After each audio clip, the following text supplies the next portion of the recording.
Olá, você que é vocacionado e vocacionada para trabalhar dentro do reino. Essa série de vídeos, ela tem como finalidade capacitar aqueles que já trabalham para a obra de Deus, aqueles que já amam fazer a vontade de Deus.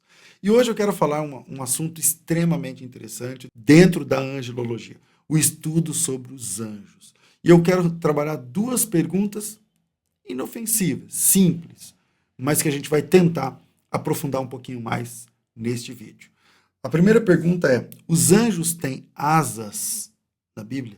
E a segunda pergunta é se os anjos têm sexo na Bíblia. Bom, uma resposta é sim, outra resposta é não.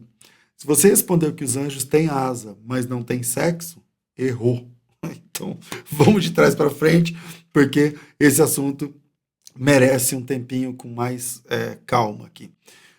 Vamos lá. Os anjos têm sexo? Algumas escolas de teologia vão dizer, os anjos são assexuados, né? Os anjos não têm sexo, porque lá em Mateus, Jesus Cristo disse que lá no céu ninguém se casa nem se dá em casamento, mas são como os anjos no céu. Jesus não está falando a respeito do sexo, e aí entenda aqui o gênero dos anjos, tá? Os anjos têm sim gênero, tá? Eles são do gênero masculino, tá certo? E no sentido, quando a gente fala sexo, né, a gente já pensa na genitália e tal, mas os anjos são do gênero masculino. Todas as vezes, de Gênesis até Apocalipse, quando aparece um anjo, eles têm a aparência de um homem, de um jovem, tá certo? Às vezes, por exemplo, eu me lembro agora de Mateus 28 com Marcos capítulo 16, onde um dos dois textos, eu não me lembro exatamente qual dos dois agora, para ser sincero, um dos dois textos diz anjos e outro texto diz jovem, tá certo? Então, anjo tem sexo? Se você pensa como gênero, sim, o gênero é masculino. Todo anjo tem gênero masculino, não tem anja na Bíblia, tá certo? Ah, mas lá em Zacarias tem uma ideia que parece anja. Lê o texto que você vai ver que não é isso, tá? Então, como não é um assunto, não vou pormenorizar esse texto lá em Zacarias, mas não existem anjas na Bíblia, certo? Então, anjo tem sexo? Se o sexo, se você entende gênero, sim, o gênero masculino, tá certo? Anjos têm asas? Então, não, pessoal. Eu sei que a maioria das pessoas, dos evangélicos, né, entendem anjos como seres alados, né?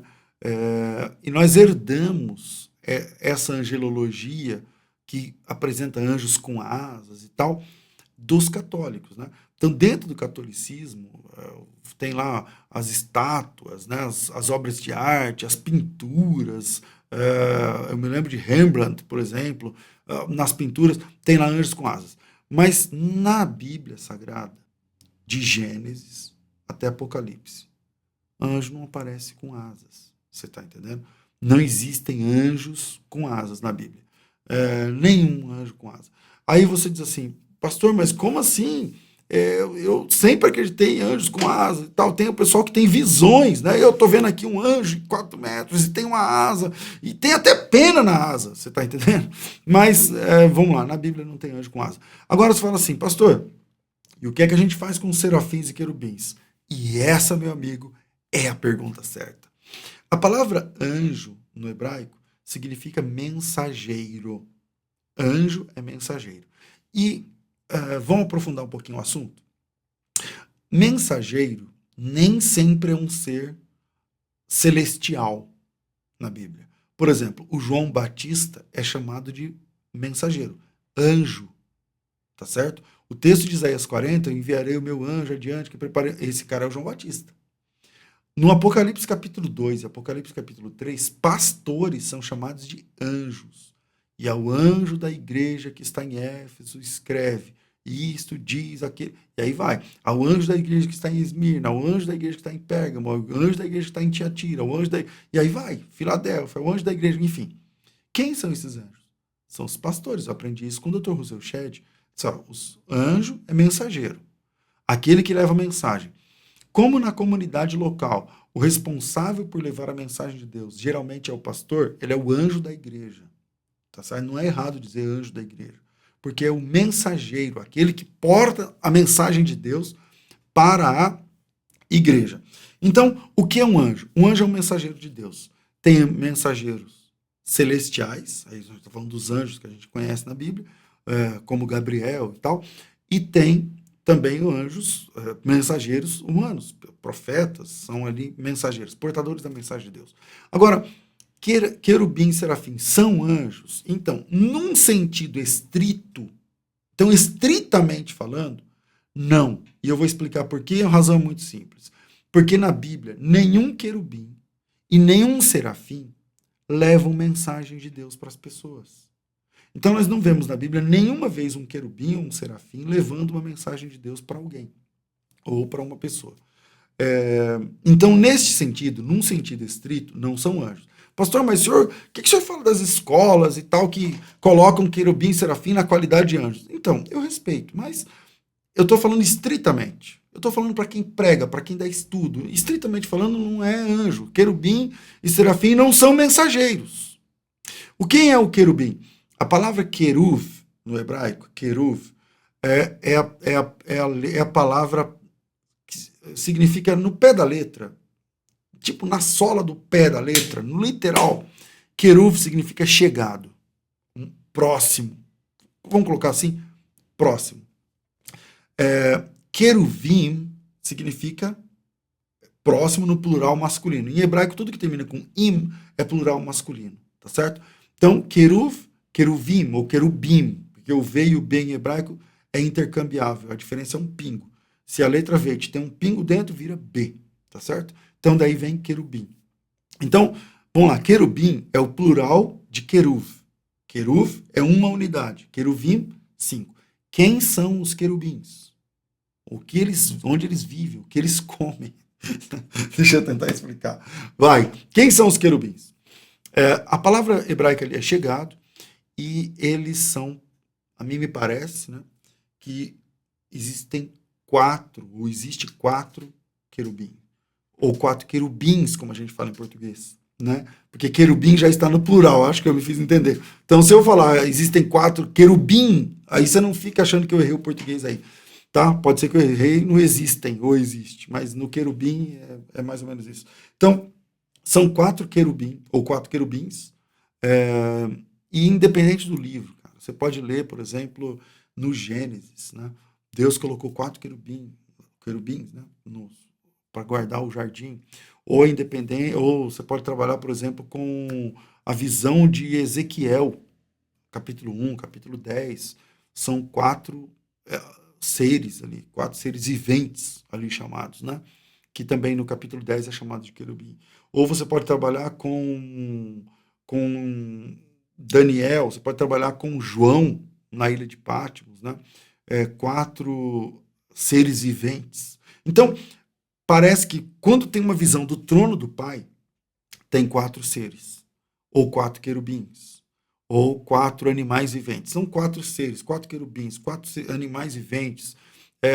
Os nomes vão variar, mas são 4 seres que significa chegados, aqueles que estão próximos. Por exemplo, no Salmo 18, não se assuste ainda.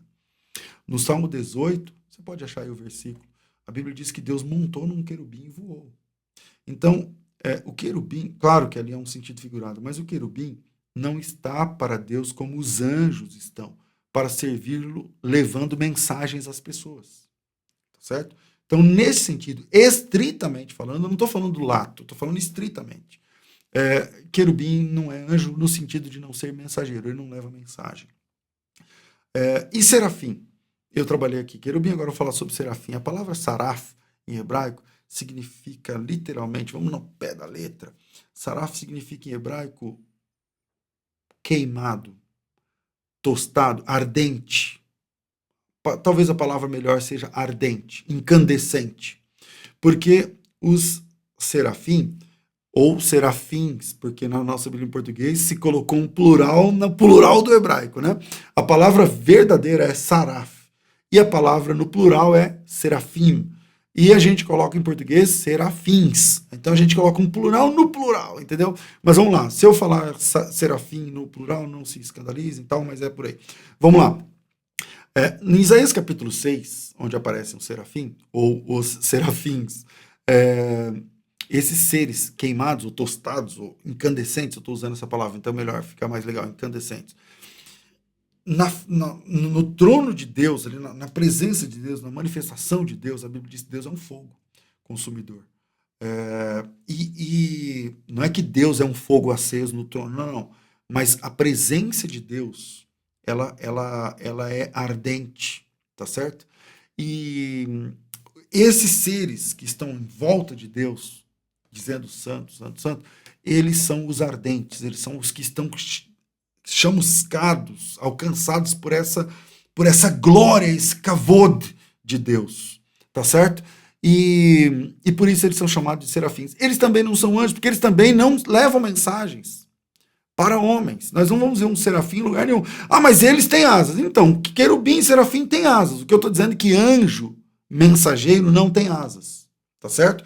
Então, serafins, querubins, eles são seres alados. É verdade. 6 asas e tal, não tem problema quanto a isso. Agora, eles não são mensageiros.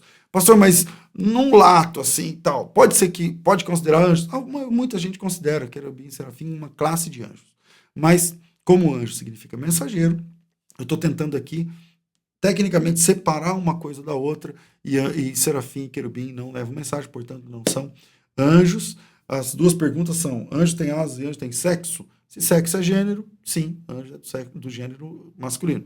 Anjo tem asas? Não, não tem asas. E querubim e serafim, que aparece com 6 asas na Bíblia, como é que funciona? O que o senhor fala?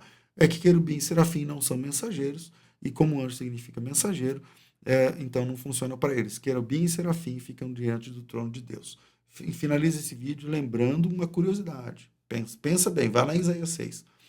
Os serafim, ou os serafins, que estão diante do trono, não ficam falando para Deus: o Senhor é santo, o Senhor é santo, santo, santo, santo. A Bíblia diz que eles falam para eles mesmos. Um fala para o outro. Eles olham para a presença de Deus e falam entre eles: Ele é santo. E eles olham para Deus: ele é santo. A santidade de Deus contagiou os serafins num nível que eles são ardentes adoradores de Deus. Deus abençoe. Se você tem alguma pergunta e quer compartilhar, coloca aqui embaixo na descrição desse vídeo, que eu prometo que eu vou olhar com carinho. A gente pode até gravar o próximo vídeo com o tema que você está pedindo. Deus abençoe vocês. A gente se encontra no próximo vídeo.